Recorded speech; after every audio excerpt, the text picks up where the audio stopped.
So we have a ton to go ahead and cover in regards to Tesla stock, as well as some updates with Tesla overall, and kind of just talk about why are we seeing some very unusual price action in regards to Tesla, and what are some things that we should be aware of going forward. Starting this video off with some good news, we recently had Tesla announce that they have the all-new Model 3 refresh available in North America as well in Taiwan. Now, of course, this is great news for Tesla long term, especially because a lot of individuals were actually waiting patiently on the sidelines and holding off from buying a Tesla Model 3 because a lot of individuals knew that the Tesla Model 3 refresh model was just around the corner. In fact, I mean, it's been available in other countries, and so the idea is, well, why would I buy a Model 3 when the refresh Model 3 should be coming out very soon? And so obviously this news of them now being available in North America is definitely great news for Tesla, in the long term, but we have to talk about something pretty interesting. And that is the fact that Tesla stock is actually much more lower from the last time I made a video covering Tesla stock. In fact, one of the things I mentioned in that last video was that although I believe Tesla stock seemed like it was bottoming out, I still wasn't comfortable in adding more shares of Tesla within my long-term portfolio, and I said I really had no plans on even trading Tesla in my short-term trading account as well, and I put much more of an emphasis on taking a look at Nvidia, which by the way made all-time highs for another day in a row. Now, for those of you guys that aren't part of the Push and Profit private group, or perhaps you didn't watch my last video, one of the things I highlighted in that last video was pretty much me sharing screenshots on how I was bullish for Nvidia, and I mentioned it back to the Push and Profit private group back in mid-December, and how it was pretty much primed to break out from a technical perspective. Within the private group, we also talked about Nvidia from a fundamental perspective, as well as some alternative data points that suggested and confirmed the idea of Nvidia breaking out. And so this was absolutely a great trade for myself and for those within the Push and Profit private group. And of course, I know this video is about Tesla stock, and I know some of you guys don't want to hear about other stocks, but of course, if you want to hear about my overall updates on the overall market every single day and what stocks I'm looking to watch and trade, then consider checking out the links in the description below, because one of the links is going to be a link for the Push and Profit private group. This way you have access to the private chat room, the lesson library, and of course the daily briefings where I highlight trade ideas like Nvidia. But of course, I want to go ahead and circle back to Tesla stock, but I do want to leave Nvidia on the back of our minds, because there's something that we want to know in regards to a lot of the mega cap stocks and what we're seeing with Tesla. But again, just keep that in the back of your mind. But circling back to Tesla stock from a technical perspective, we are at a very dangerous level for Tesla stock, simply because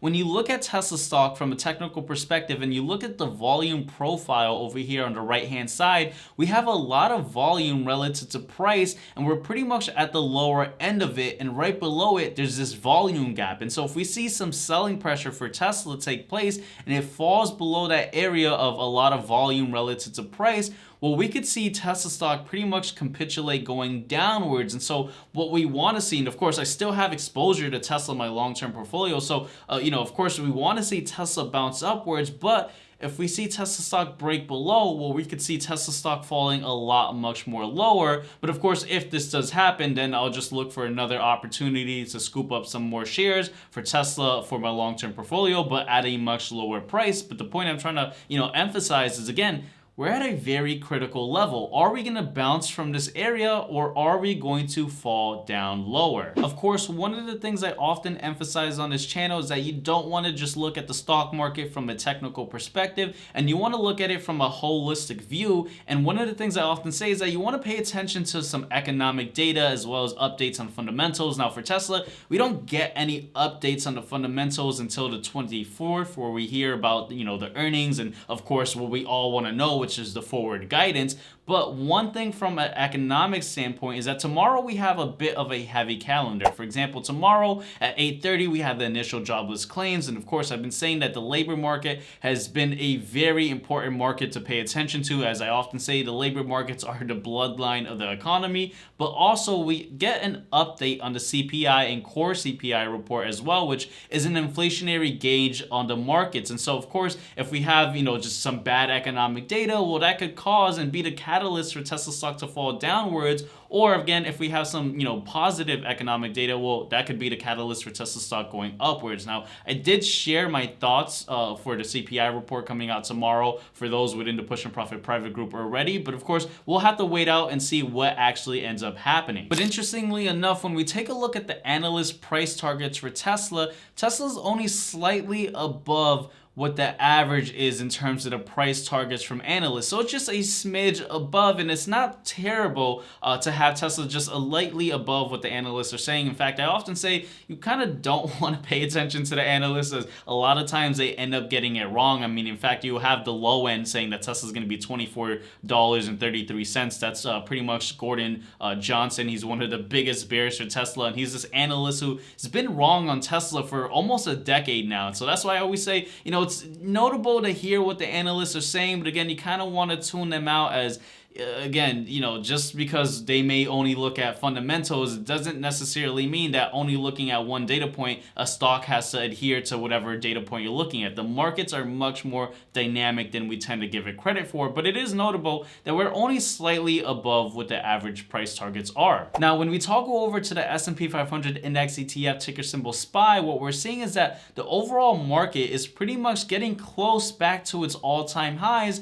which is interesting because what we have to understand is that when we're looking at SPY or the S&P 500 just regularly, we know that a lot of the mega cap stocks, a lot of these mega cap names, they have a huge influence in how the SPY actually reacts. In fact, a lot of the mega cap names like Nvidia, as we highlighted earlier, are doing well, but also Meta is another name that recently just hit some all-time highs as well. And so we're at this area where a lot of the large cap, tech stocks are doing really well, but oppositely, we're seeing Tesla actually go downwards. Now, going back to Tesla from a technical perspective, something else I forgot to highlight is that on top of Tesla stock kind of being on its bottom range of the volume profile level over here, it's actually hovering right above the daily 200-day moving average as well. And so, of course, this could possibly be the area where Tesla stock bounces upwards, but it could also be the area where we see Tesla stock fall down below it. And of course, if we fall down below it, well, that's not good news. But I want to go ahead and toggle over to this article that we had from Barron's, from someone saying that the early 2024 price action on Tesla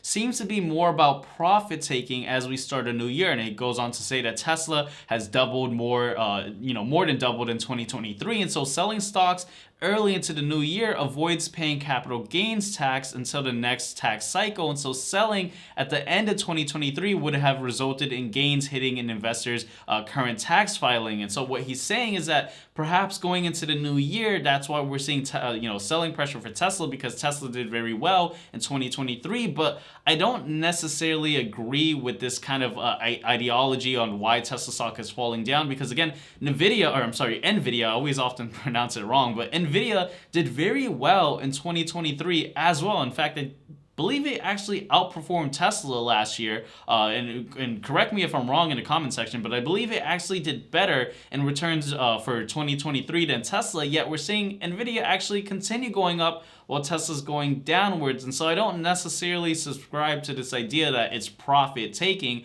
but it's definitely very unusual what we're seeing with Tesla. Now, I pulled up this random tweet from someone on X.com. I don't know who he is, but I just looked up, hashtag Tesla, and I saw someone tweet how Tesla's down on the refresh Model 3s and how, it has the best-selling car of the year, which was the Model 3. And it's very odd that Tesla stock is falling down, although it has a lot of good news. And so I wanted to highlight this tweet because we're seeing a lot of frustration from a lot of market participants who are saying, what the heck is going on with Tesla? Why is it going down when we have all this good news? But then we also have this tweet right over here from Gary Black, who is a fund manager who has exposure to Tesla. He goes on to say that I'm always amazed how the Tesla bulls spend so much of their time on X.com complaining about the negative sentiment from mainstream media on Tesla coverage. And he goes on to say that rather than, and he uses the B word, please use your influence to get Tesla management to do something proactive about it. He says, not advertising is bad. A little PR would do wonders. And so, again, we've recently also got a lot of negative coverage for Tesla and Elon Musk. I mean, if you guys don't know, we had just a couple of days of the Wall Street Journal, which I always thought was a pretty good, legacy media outlet, come up with this kind of BS story about how Elon Musk is like this druggie and he's done all these drugs in the past. And then, of course, we had Elon Musk kind of counteract that on X.com, saying that due to his position being the CEO of SpaceX, which is also holding government contracts, he's had pretty much drug tests in the last 3 years and he's passed all of them. And so this is pretty much FUD that we're getting from legacy media. But the point is, we're not getting that much positive news about the good stuff going on with Tesla. And maybe that's perhaps the reason why we're not seeing this bullish sentiment for Tesla. Again, Tesla has a lot of inflow from retail investors, and retail investors, they're looking at like what the legacy media outlets are saying. And of course, if we have a lot of bad news coming out, well, that kind of leads them to maybe want to get rid of their shares. But again, not sure entirely what's going on, but we are in fact at a pivotal area in regards to Tesla stock. But with that said, I want us to go ahead and hop into my laptop. This way we could take a look at Tesla stock from a technical perspective and also highlight some other things that I want us to take note of. So with that said, let's go ahead and hop into my laptop. Alrighty, so we are officially in the laptop taking a look at Tesla stock, and I wanted to just parse through some of the price action. And as I mentioned earlier, one of the things I highlighted was this green line over here, which is the 200-day simple moving average. And one of the things I mentioned is that we're pretty much touching it, and if you zoom in, we're actually seeing a little bit of some wicks over here, some tails, highlighting that it is holding above it. But the question is, will it continue to hold above it? Because again, when we're looking at the volume profile as well, below it, very little volume relative to price. So if we happen to see Tesla break below this area, that's very bad news for Tesla. Now, one of the things I also wanted to mention, right, is that we have earnings coming soon, and precisely it's taking place in 14 days. And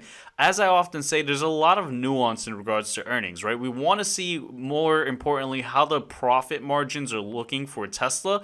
But on the second half of it, we also want to hear about the forward guidance, because that's when we get the forward guidance on deliveries. Now, we recently got the delivery numbers, and a lot of people believe that that's where you get the forward guidance, but we actually get it during the earnings call. And so that's what we want to hear with Tesla, what their forward guidance is going into 2024. And are we going to hear Elon Musk once again be kind of pessimistic about 2024? I know one of the most recent earnings calls, it was almost heartbreaking, or just it was just very hard to even hear. It almost sounded like Elon Musk was tearing up on that call. And so we want to hear an updated outlook for Tesla going into 2024. And of course, again, pay attention to those profit margins. But one of the things I also want us to take a look at is RSP, which is the S&P 500 equally weighted. This is something I've mentioned on this channel quite a bit, or quite a few times in the past. And one of the things we want to understand is that when you're looking at the S&P 500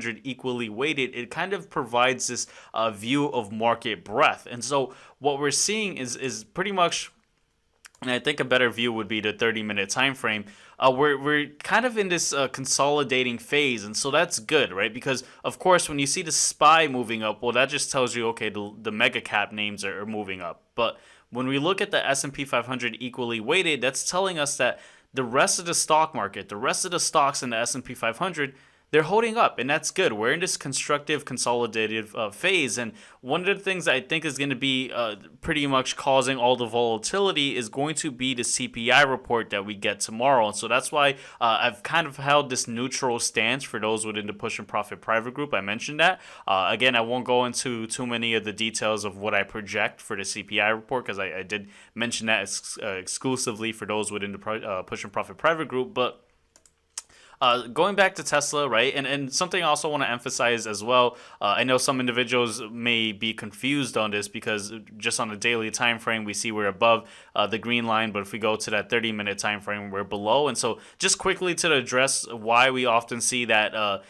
difference or variation in this green line, which is the 200 period moving average, is simply because it calculates the data differently, right? If you're looking at a daily time frame, it's calculating the last 200 days, putting much more of an emphasis on that to provide an average. But of course, if you're looking at a 30-minute chart, well, it's looking or showing us each 30-minute candle. And so, of course, it's providing an average of the aggregate time period of the 30-minute candle. It's showing us the last 200 30-minute candles and kind of putting more emphasis on the last 200 and providing the average. So just a quick lesson on just some technical aspects. And again, that's the same thing with the volume profile. When you zoom in and zoom out, it tends to move. But of course, if you're zooming out, you're getting more price action, and so that's why it's showing more volume at different prices. Of course, if you zoom out, you see more prices. So again, those are things I kind of cover within the lesson library, within the Push for Profit private group, and along with much more on how to view the markets from different aspects. But again, going back to the idea of Tesla, we are at a very pivotal moment. It's almost like we're off a cliff, and any negative news could really, really drag us down, because once you have selling pressure and low volume, that's where you see those moves that are just exponentially much more larger. In fact, when you have buying pressure and little volume relative to price, let me take off the moving average, you see this big move up. And then as we're kind of in this middle period, that's where we have that consolidative, or that sideways moving action. So definitely an interesting point in Tesla. You guys let me know in the comment section down below, what are your thoughts in Tesla as we get closer to the earnings. I'm particularly concerned about the profit margins, but of course we all are, as well as the forward guidance. As far as my long-term position for Tesla, I still am bullish on Tesla in the long term. I just don't happen to be in a buying mode for Tesla currently. I'm not adding any more shares. I'm pretty much adding more into other positions in my long-term portfolio. And as far as trading, I haven't really been trading Tesla recently, as I've been much more focused on some of the other names, being Nvidia and quite a few other names as well that I keep exclusive for those within the group. But with that said, I don't want to make this video any much more longer than it needs to be. I want to keep this very short, sweet, and concise. So before you guys go, also consider watching this next video right over here, where I highlight how to view the stock market with looking at line charts, and I kind of break that down as well as when they have their advantages. But with that said, I'll see you guys on that next video. Take care.